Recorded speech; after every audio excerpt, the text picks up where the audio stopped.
con el auspicio del Grupo Digama. Bienvenidos a Rumbo Minero. César, ¿cómo estás? Qué gusto, Jorge. Mi nombre es Jorge León Benavides y junto con César Campos vamos a desarrollar, como siempre, este programa. Este programa es un programa muy bueno, muy entretenido, creo que va a ser. Vamos a tener a Pablo Bryan para hablar de lo que se viene este año en todo lo que es la campaña. Es un especialista en el tema social. Y vamos a tener además a la abogada Rosa Bartra para hablar del creciente discurso antiminero en épocas preelectorales. Estamos tratando de concientizar a los candidatos a que realmente tengan mucho cuidado en de qué lado de la minería están, ¿no? Porque ya sabemos que hay radicales que van a estar siempre de quien les paga la campaña, que es la minería ilegal, pero mucho cuidado con cuál debe ser, tú que eres especialista en política, cuál debe ser lo que le conviene al Perú como conversatorio. Claro, lo cual convierte además a nuestro programa, Jorge, creo yo, en un púlpito de prédica por la minería formal, la minería responsable, la minería moderna que siempre nosotros hemos defendido.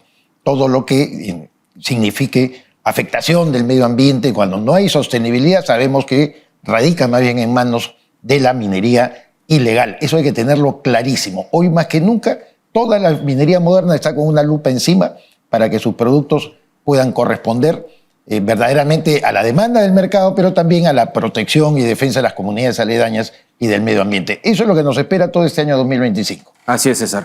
Bien, vamos ahora a las principales noticias de la semana, gracias a Gabriela Chicoma.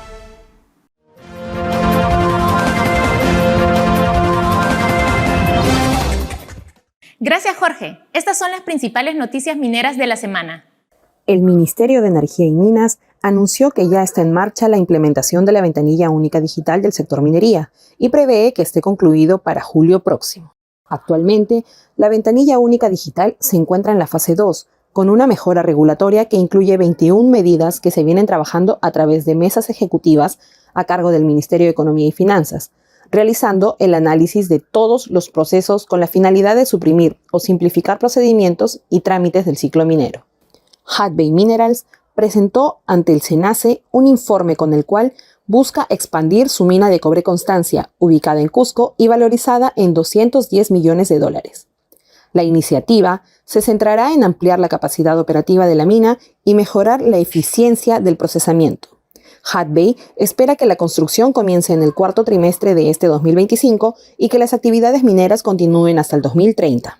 Iván Arenas, consultor en temas de minería, señaló que la Autoridad Multisectorial para Combatir la Minería Ilegal y Delitos Conexos, AMCOMI, estaría limitada a ofrecer datos y estrategias de solución. En el marco de la promulgación de la Ley número 32226, mediante la cual se declara de interés nacional y necesidad pública la creación de AMCOMI, Arenas indicó que dicha autoridad no tendría competencia para actuar en los ámbitos que les corresponden al Ministerio Público y al Ministerio del Interior. Muchas gracias a Gabriela Chicoma por las principales noticias mineras de la semana. Bien, ya se encuentra en nuestros estudios la excongresista, abogada, penalista además, Rosa Bartra. Congresista, ¿cómo está? Bienvenida a Rumbo Minero. Muchas gracias por la invitación y qué bueno verlos en este nuevo año. Cuéntenos un poco su opinión. Muchos analistas ponen en duda la continuidad para este 2025 de la presidenta Dina Boluarte a raíz de, varios hechos, ¿no? Porque son varios los hechos que hemos podido ir analizando por temas vinculados a Nicanor, a Mykonos, que tiene otro nombre ahora. ¿Cómo ve el futuro para los que invierten, por ejemplo, tenemos que hablar de minería, ¿no? Para los que invierten en el Perú en minería, esto de las cuerdas separadas no existe. Los inversionistas internacionales y nacionales necesitan en minería legal invertir a largo plazo y esto de las cuerdas separadas no existe y realmente es un problema para el Perú. ¿Cómo lo ve usted? Sí, realmente es un problema. Sin embargo, el Perú es un país único en el mundo, en el que la dinámica económica le ha dado una característica sui generis, en la cual el país de verdad vive no solamente al margen del Estado, sino en contra del Estado. Eso no quita, eso por un lado da la garantía de estabilidad en el tiempo, pero no quita la desconfianza que cualquier inversionista de largo plazo sensato debe tener en la continuidad política, que finalmente es lo que va a sentar la base de sus inversiones. ¿Cómo veo la continuidad de Dina Boluarte? Se ha salvado de todo aquello que podría haber puesto en riesgo su continuidad. Desde las protestas de diciembre del 2023, pasando por absolutamente los procesos de investigación que ha tenido, con el allanamiento a su vocero principal a finales del año que acaba de terminar, no solamente por además investigaciones que la pueden llevar a ella también, sin duda, a ser investigada. Y como vemos, el Congreso de la República, por 2 votos, salvó al ministro de Martini. Entonces, claro, creo que la continuidad de Dina Boluarte está ligada indiscutiblemente con la continuidad del Parlamento. Hay una necesidad mutua, así que por ese lado la estabilidad de ella en el cargo creo que está garantizada. Claro, pero doctora, entramos ahora a un año preelectoral.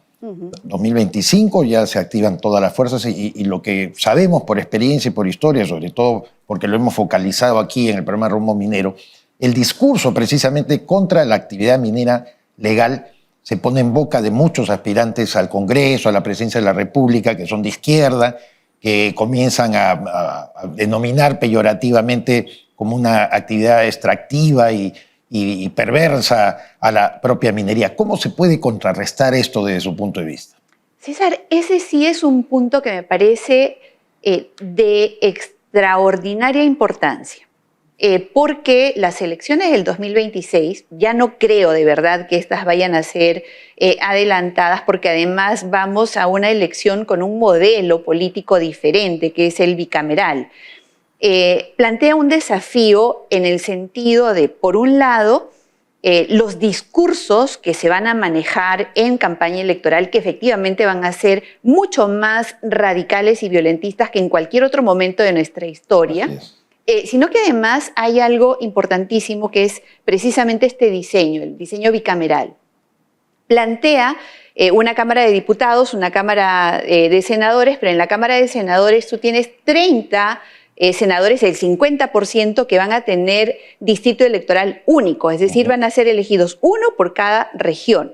Entonces ya te puedes imaginar quiénes van a ser los senadores que van a representar a las regiones con alta conflictividad minera. Correcto. ¿No? Los caciques regionales, los que pueden además manejar un discurso que empate con este resentimiento que también es histórico en la población. La desaprobación del presidente de la República nunca ha sido tan alta como la que Dina Boluarte ha exhibido, y el nivel de desafección por la política y los políticos debe tener esos mismos niveles. Entonces, si los partidos políticos, si es que la gran minería, que en este caso la pregunta va por allí, no se preocupan por intervenir directamente para que los mejores cuadros sean aquellos que sean puestos en la oferta electoral, el país está indiscutiblemente condenado a vivir una época muy turbulenta. La desigualdad que hay en cuanto al poder en las 2 cámaras, entre diputados y senadores, con un Senado súper, mega, hiper, archi, ultra poderoso, perdón por todos los superlativos, pero es que es así, va a determinar un poder muy grande en cada senador regional, especialmente. Claro, porque ya no devuelve el proyecto de ley a la Cámara de Diputados, ¿no es cierto? No solamente no ellos ya tienen todo el poder para poder aprobar tienen todo el poder para, si entra como proyecto de ley agua, salga, no sé, hierro, o entre oro y salga cobre, ¿no? Sin tener estudio de comisiones, sin tener iniciativa legislativa, sin tener nada. Y también todo el control político finalmente es ratificado en senadores. Prácticamente diputados es una mesa de paso. De acuerdo. ¿No? Entonces, sí, cierro la idea. Frente a este enorme poder que va a tener el Senado, tiene que haber una intervención directa de quienes están preocupados y advierten esta situación por vigilar que la oferta electoral sea óptima. De acuerdo, entrando ya un poco más a la minería, lo que hemos presenciado para nosotros lamentable, porque el Reinfo realmente es un documento que es un saludo a la bandera, que a la policía hace que cualquier ilegal pueda decir, bueno, estoy en proceso hace 12 años, ¿no? ¿Qué opinión tiene sobre lo que pasó con respecto a que el Congreso necesitaba una cabeza, lamentablemente, de Rómulo Mucho, porque había presentado tarde el Reinfo? Había tiempo, se había ya socializado, había tiempo para analizar el Reinfo, pero dijeron no, ya muy tarde, hay que sacar al ministro Rómulo Mucho y aprobamos por 6 meses con la opción de que el Ejecutivo pueda aprobar 6 meses más el Reinfo. ¿El Congreso hizo el camino más fácil? No. El Congreso, este Congreso en particular, no tiene razones para explicar absolutamente nada. De hecho, puede aprobar una ley hoy y derogarla mañana, después de haber hecho un largo camino de debate y aprobar una nueva ley sin debate. Entonces, esto de que no tuve tiempo para que se haga el análisis adecuado de la ley que presentó Rómulo Mucho, de ninguna manera es de recibo, debería ser de recibo, es inaceptable. Creo que el Congreso fue por el lado fácil. Me deshago el problema, exhibo la cabeza de Mucho, quedo bien con todos, extiendo el Reinfo, no hago ningún cambio y encima le pateo la pelota al Ejecutivo para que lo extienda hasta el fin de año. Y teniendo mineros ilegales, artesanales, ilegales afuera. En la puerta del Congreso. Y en las 7 carreteras, ¿no? Y en las carreteras. Entonces, definitivamente han hecho muy mal, no han enfrentado el problema para dar una solución siquiera de un mediano y muy mediano plazo, ¿no? Lo han alargado. Y creo que esto tiene un correlato con lo que acabamos de mencionar, el tema del proceso electoral inmediato. Van a requerir los políticos, los candidatos, el apoyo de la minería ilegal, informal, artesanal, ancestral o como se la quiera denominar, ¿no?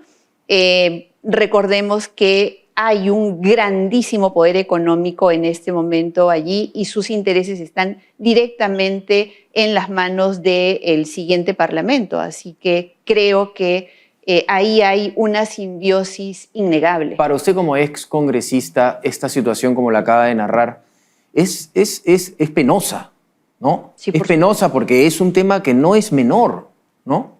De ninguna manera es menor.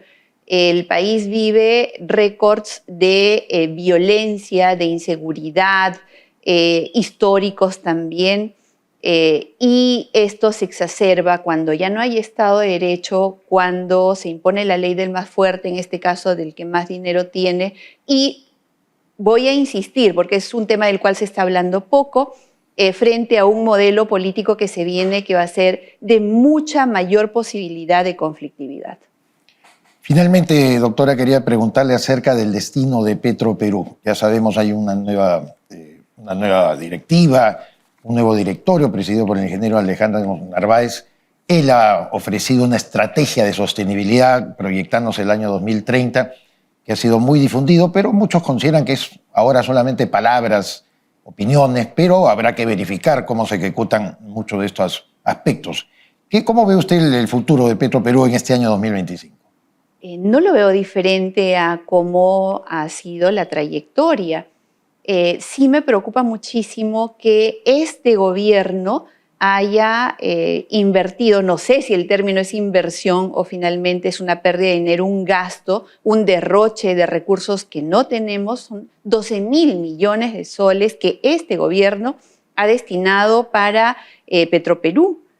¿A cambio de qué? ¿Sabes? ¿A cambio de qué? 4% de déficit.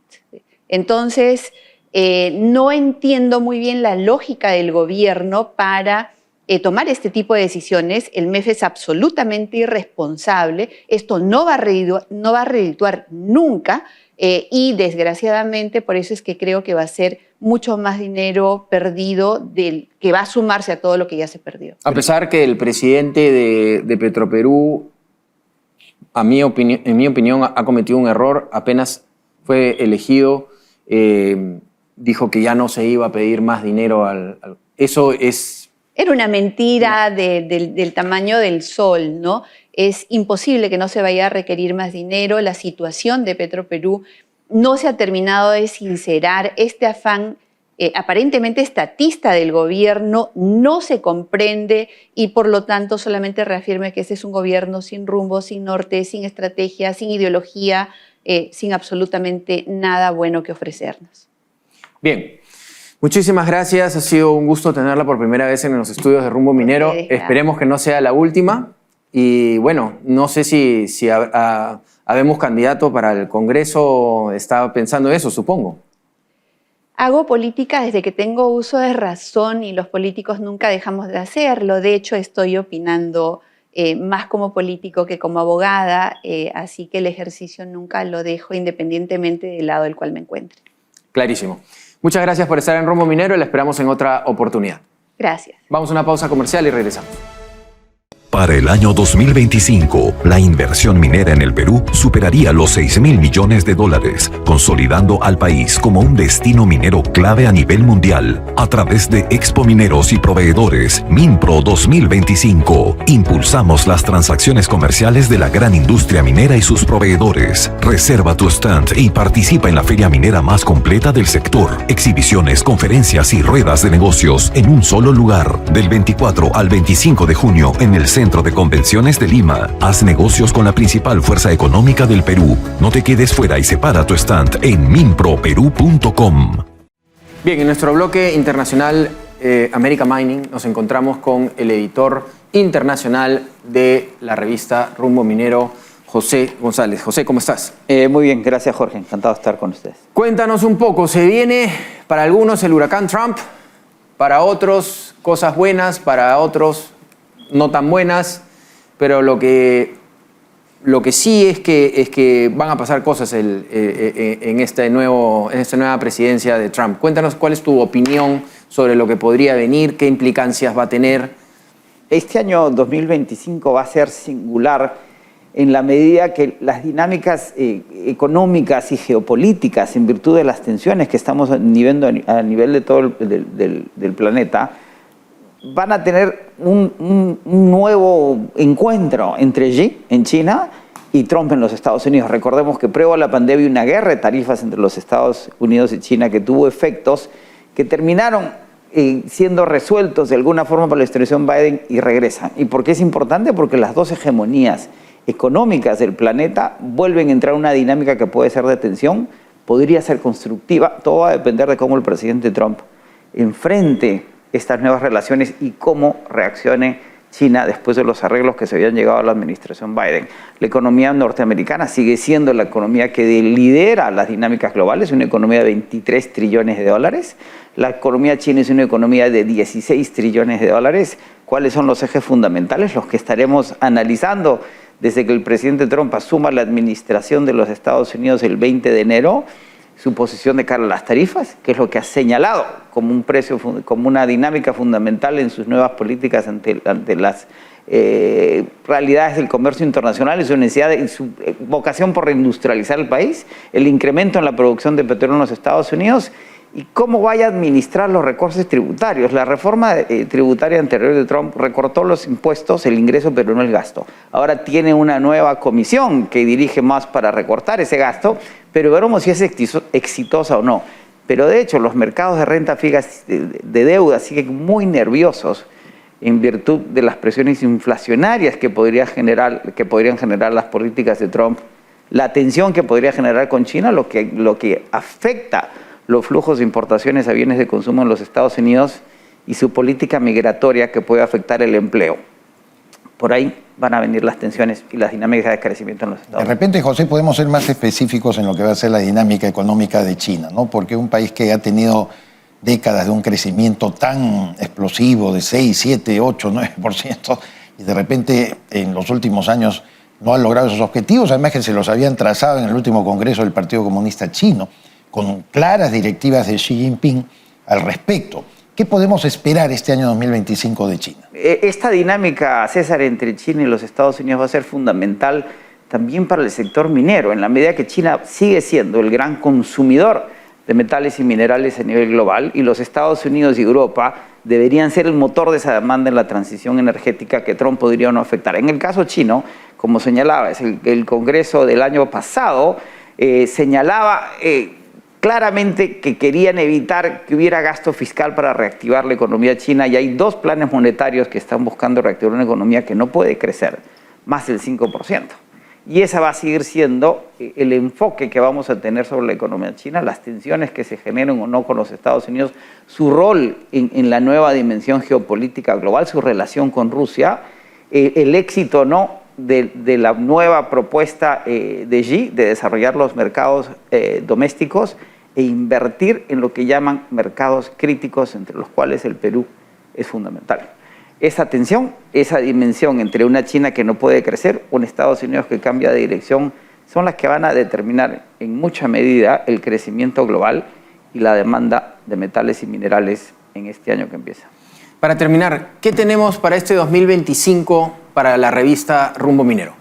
Vamos a enfocarnos en todas estas dinámicas, Jorge, de crecimiento global, los retos para la economía peruana, la nueva agenda medioambiental en función de la COP30 que va a ser en Belén, en Brasil, que va a ser particularmente importante para América Latina, estas dinámicas geopolíticas, de nuevo los retos para el Perú. En el Perú tenemos 57 proyectos mineros, 14 con fecha determinada, que pueden generar inversiones por 54.000 millones de dólares, duplicar el Producto Interno Bruto del Perú, generar ingresos de 40.000 millones de dólares en términos fiscales, incrementar el número de proveedores mineros a 8.000, generando 1.800.000 empleos. El puerto de Chancay, el puerto de Chancay, el puerto de Chancay, infraestructura minera y el proceso de industrialización de la minería en el Perú, que es el siguiente paso al que entramos. Todo lo que es la minería en América, ¿no?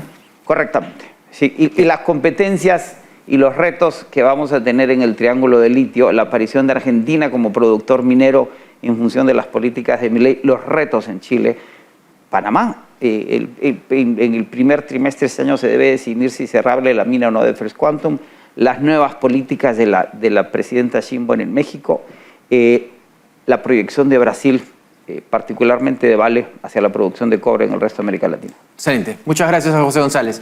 Bien, no se olviden, Rumbo Minero, www.rumbominero.com. Usted puede acceder de manera gratuita a la revista virtual. Además, también puede obtener la revista física, por supuesto, pero la revista virtual. Si usted es proveedor o quiere ser proveedor del sector minero, publique en www.rumbo minero en nuestra revista Rumbo Minero. César. Sí, Jorge, momento de presentar el bloque de activos mineros AMSAC. La situación ambiental en Loroya era sumamente compleja. El Perú tuvo que asumir su responsabilidad tutelar de velar por la salud de la población y el ecosistema. Anteriormente las calles, las pistas eran barro, eran tierra, entonces ahí estaba la contaminación. Y eso ha cambiado, porque ya ha tapado, ha remediado ya activos mineros. Ya se ha cubierto todo lo que se ha envenenado, digamos, la ambientación.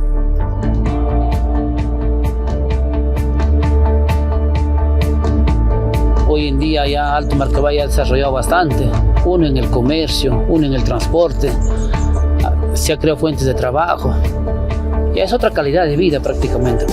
Este lugar, como dice, ha desarrollado bastante, ¿no? Gracias a eso ya tenemos un desarrollo más de nuestra asociación de acá de Alto Marcabay, ¿no?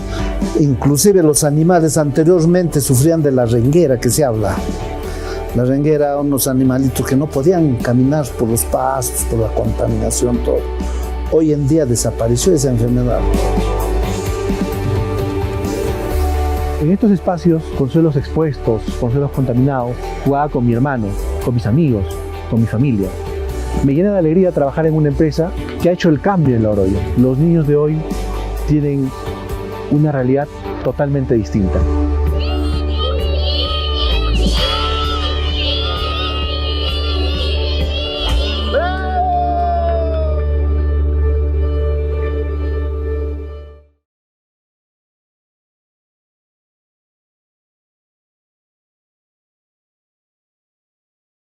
Bien, en nuestro segundo entrevista nos encontramos ahora con Pablo O'Brien. Él es historiador, comunicador y experto en gestión social y negociación de conflictos, como sabemos. Pablo, bienvenido nuevamente a los estudios de Rumbo Minero. Muchas gracias y feliz año.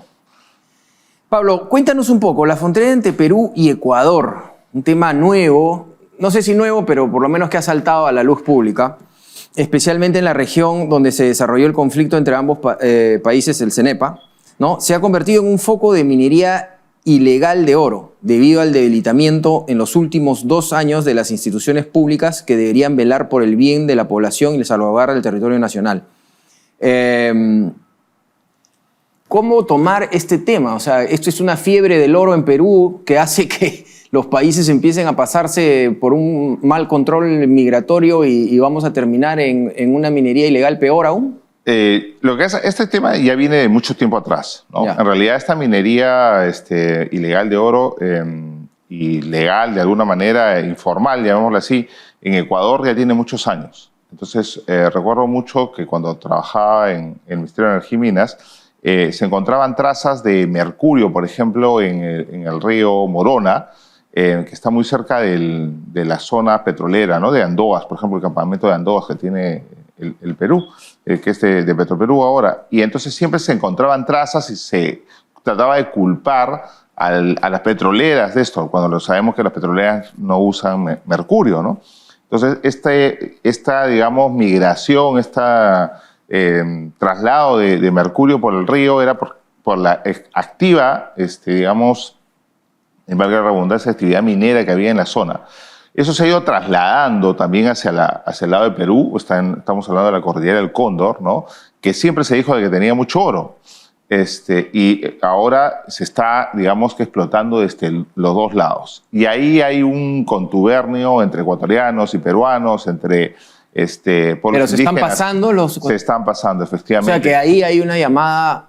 Hay dragas, ya es una minería muy parecida a la que se está haciendo en Madrid. Pero si no tenemos control sobre la minería ilegal, ¿cómo controlamos? Y tampoco hay control sobre las fronteras. Por eso, ¿cómo controlamos? No hay control sobre las fronteras, es una cosa espeluznante, porque tú ves también no solamente el tema de esta situación de minería ilegal, sino también tráfico de migrantes, de droga, etcétera, en la frontera peruano-ecuatoriana. Es una frontera muy activa, ¿no? Desde la zona incluso de Piura, de Amazonas, de Cajamarca. Bueno. Entonces hay una situación en realidad, y volvemos a una cosa que hemos conversado antes en el Perú, ¿no? Que es esta situación de absoluto descontrol territorial. O sea, el Perú no tiene control territorial, y ya no te digo de la frontera, no de una frontera un tanto remota, de difícil acceso a Perú, de mucho más fácil acceso desde Ecuador.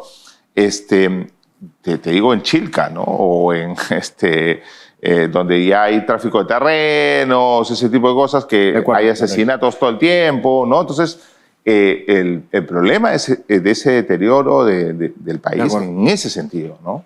Además, tú mismo eres testigo porque te desplazas por distintas regiones del Perú observando de manera directa, Pablo, estos temas en la que sobre todo se ve la falta de una infraestructura adecuada para el control de todo el desplazamiento del oro ilegal que sale, porque termina estando en Bolivia y exportándose, ¿no? O sea, increíble que no se pueda establecer un trazo, una ruta de verificación y control. Exacto, y lo sorprendente es que cuando uno revisa la producción, digamos, de oro formal que hace el Ministerio de Energía y Minas y las exportaciones que salen, digamos, también de manera formal, si se quiere, por aduanas, hay unas brechas gigantescas, ¿no? Entonces, por ejemplo, 4.000 millones de dólares en oro, de cobre otros 4.000 millones de dólares. Entonces, ya estamos hablando de cifras que se acercan a los 10.000, 12.000 millones de dólares solamente en temas de oro ilegal. O sea, y se exporta hierro, plomo, incluso estaño, o sea, molibdeno. O sea, estamos en una situación de absoluto y total descontrol. Y como en el caso del narcotráfico, no es ocioso pensar que tiene que haber de todas maneras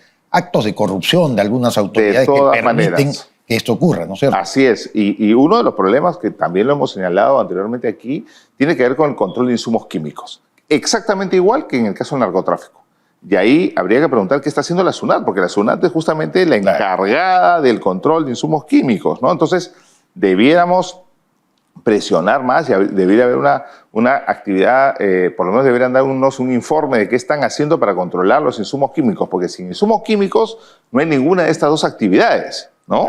Claro. Por un lado eso, y por otro lado también es el absoluto descontrol que existe en el tema de las plantas de tratamiento, ¿no? Las plantas de concesión, como se las conoce en el tema minero. Entonces hay plantas por todos lados, Los gobiernos regionales son los que le dan las autorizaciones y vemos de que hay autorizaciones sucesivas, permanentes, y ya incluso... Además son plantas que reciben algo legal, pero también algo ilegal, ¿no? Entonces mezclan formalización con informalidad. Quería preguntarte, el 44, o sea, el oro peruano, ¿no? Ilegal, es el 44% de Sudamérica. Esta es una cifra realmente alarmante. Y por otro lado, el 40%, 6.840 millones de dólares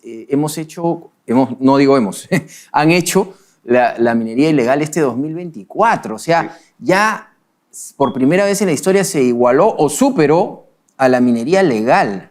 Hablando de grandes empresas mineras, o sea, para llegar a esos volúmenes, ¿cuántos son?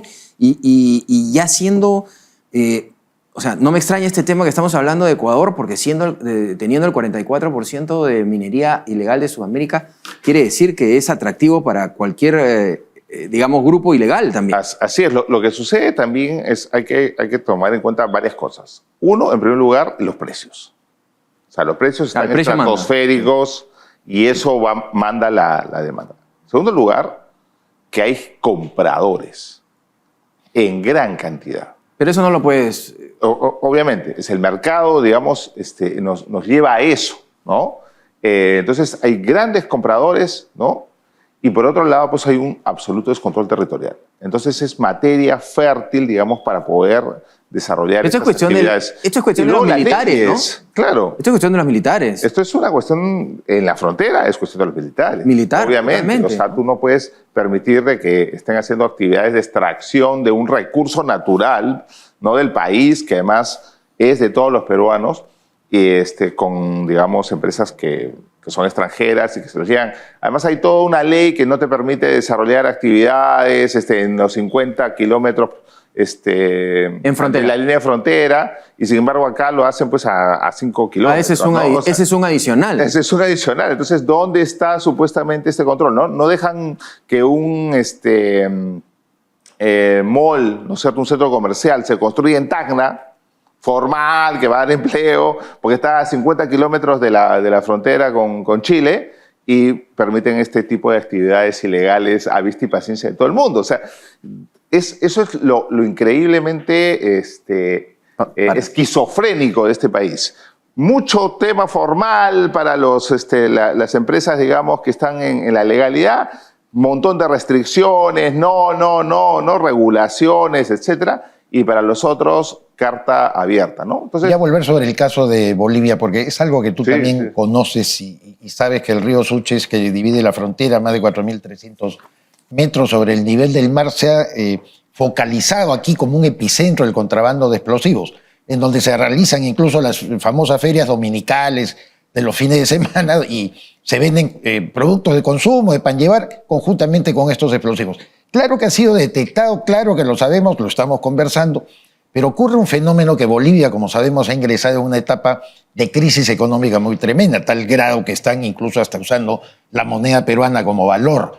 ¿Tú te explicarías un poco alguna permisividad que tiene Bolivia para este tráfico del oro que se produce ahí por la frontera? Lo que pasa es que en realidad en la frontera peruano-boliviana hay todo tipo de tráfico. Antes se traía gas, petróleo, gasolina, todo tipo de combustibles, armas, oro peruano que pasaba la frontera. Incluso Bolivia no produce oro y sin embargo exporta oro, ¿no es cierto? Entonces hay esa permeabilidad, esa capacidad que hay ahí. Digamos que es universal, con todos los productos. Y evidentemente el contrabando de explosivos, sobre todo para la zona sur andina, ¿no?, es muy activa.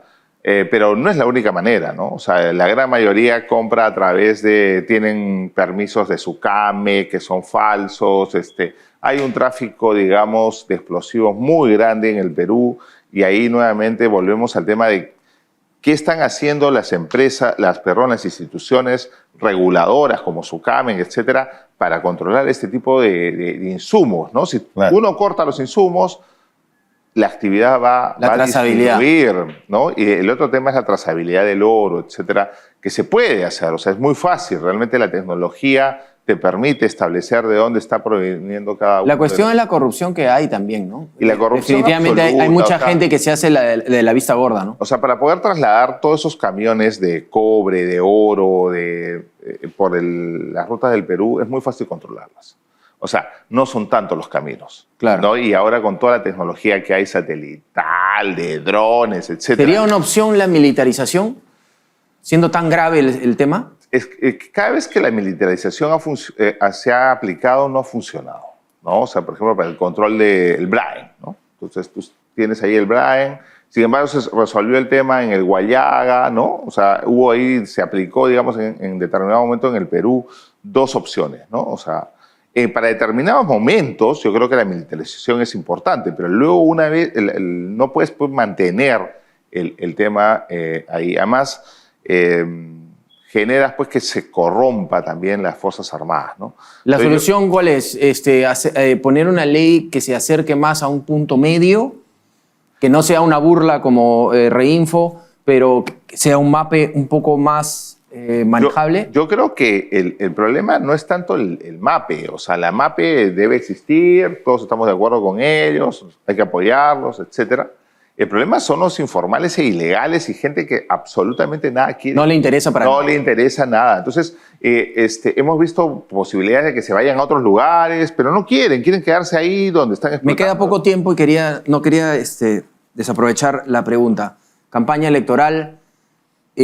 Tenemos una sensación de que ya no se ataca tanto a la minería legal, ¿no? Ha hecho una buena campaña, la verdad, para dar a conocer sus beneficios. La pandemia ayudó mucho también. Pero se va a hablar, creo yo, un poco más de cómo manejar la minería ilegal, ¿no? Estoy a favor, no estoy a favor, va por ese lado, salvo radicales como Antauro, como Singri Bazán, que quieren ir han ido al Valle del Tambo y han hecho una toma donde salen 20 personas, pero parecen 200, ¿no? Que ya es un tema recurrente, pero parece que el tema, no sé si tú coincides con eso, el tema va a estar más por el tema de la minería ilegal. Sí, estoy totalmente de acuerdo. Además, yo creo que ya ha sido, solo que ha estado más camuflado, no lo hemos visto. Se vio muy fuertemente con Humala, ¿no? Humala llevó a varios congresistas, le decía el congresista Come Oro, no sé si lo recuerdas. Además, Humala en su primer acto, cuando llegó a la presidencia, se fue a Ayacucho y estuvo con los mineros ilegales de ASMIL, de una asociación de mineros ilegales de ese momento, ¿no? Lo mismo ha ocurrido, yo creo que en otras campañas en donde han... ¿Y qué podría pasar ahora con la cantidad de plata que hay de la minería ilegal para la campaña, para los radicales sobre todo? Yo creo que lo hemos visto con Castillo y creo que ahora va a ser mucho mayor porque si algo han demostrado los mineros ilegales a lo largo del digamos, 2019 en adelante, es que han conseguido leyes del Congreso que les han permitido ampliar el Reinfo. 2019, 2021, 2023 y ahora 2025, o sea, 2024. Entonces, hay una progresión en ese manejo y ese tema va a ser un tema absolutamente importante y ahí sí sería muy importante que tanto las autoridades electorales como la Fiscalía estén muy de cerca para saber cómo se están financiando las campañas electorales. Y que actúen en el momento, no después de la elección. En el momento. Muchísimas gracias a Pablo Bryan por estar con nosotros. Agradecemos, esperemos tenerte en otro momento. Muchísimas gracias por la invitación. Bien, ahí está el llamado al gobierno. Muchísimo cuidado en la campaña electoral. Hay que sancionar en el momento a los partidos que estén recibiendo dinero ilegal. Vamos a una pausa comercial y regresamos.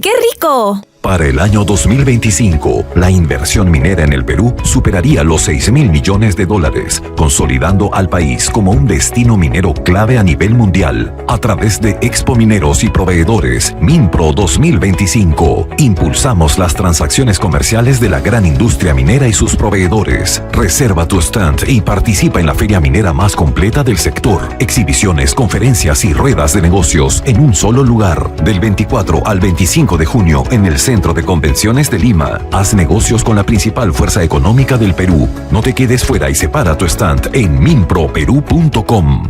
El Grupo Digama lanza la nueva multiplataforma internacional Rumbo Minero America Mining, dirigida a proveedores mineros y ejecutivos de empresas mineras en el Perú y en toda América. Anuncia en la revista Líder Rumbo Minero, su mejor herramienta de negocios en el sector minero. Más información en www.rumbominero.com. Bien, llegando al final del programa, César, nuestra invitada, la doctora Rosa Bartra, me parece que nos da un ángulo mucho más concreto, más preciso, desde el lado político, sobre lo que está pasando. Me ha dejado preocupado. Por supuesto, y Pablo Bryan también, que viene de recorrer todo el Perú y darse cuenta de esta activación que hay de la minería ilegal y las rutas que están estableciendo pasando por encima de todos los controles, y que no se vislumbra pues nada bueno, ni siquiera con lo que tú siempre solicitas, el efecto de la militarización para el control de esto. La verdad no es que uno quiera ser pesimista, pero hay que ser realista y escuchar voces como la de O'Brien y Bartra para saber qué nos espera el presente año. Así es, desde Rumbo Minero enviamos una alerta a todos los que van a participar en estas elecciones, que van a ser muchísimos, ¿no? A ser serios, a respetar al Perú, a respetar a la minería legal, y más bien, ¿por qué no abrimos la discusión sobre la minería ilegal? Pero cuidado con tener un ojo muy de cerca a las autoridades, con los partidos políticos que estén subvencionados por la minería ilegal. Y las sanciones tienen que ser inmediatas, no esperar a que se vuelva presidente, a que sea congresista para decir que tuvo una campaña de minería ilegal. Las sanciones deben ser inmediatas. Juguemos limpio. Yo creo que eso es lo que todos los ciudadanos quieren. Así que muchas gracias por estar con Rumbo Minero. Muchas gracias, César, como siempre. Mi nombre es Jorge León Benavides y con César Campos, como siempre, hemos desarrollado el presente programa. En unos minutos viene el programa Perú Construye. Muchas gracias. Para el año 2025, la inversión minera en el Perú superaría los 6.000 millones de dólares, consolidando al país como un destino minero clave a nivel mundial. A través de Expo Mineros y Proveedores, Minpro 2025, impulsamos las transacciones comerciales de la gran industria minera y sus proveedores. Reserva tu stand y participa en la feria minera más completa del sector. Exhibiciones, conferencias y ruedas de negocios en un solo lugar. Del 24 al 25 de junio en el Centro de Convenciones de Lima. Haz negocios con la principal fuerza económica del Perú. No te quedes fuera y separa tu stand en minproperú.com.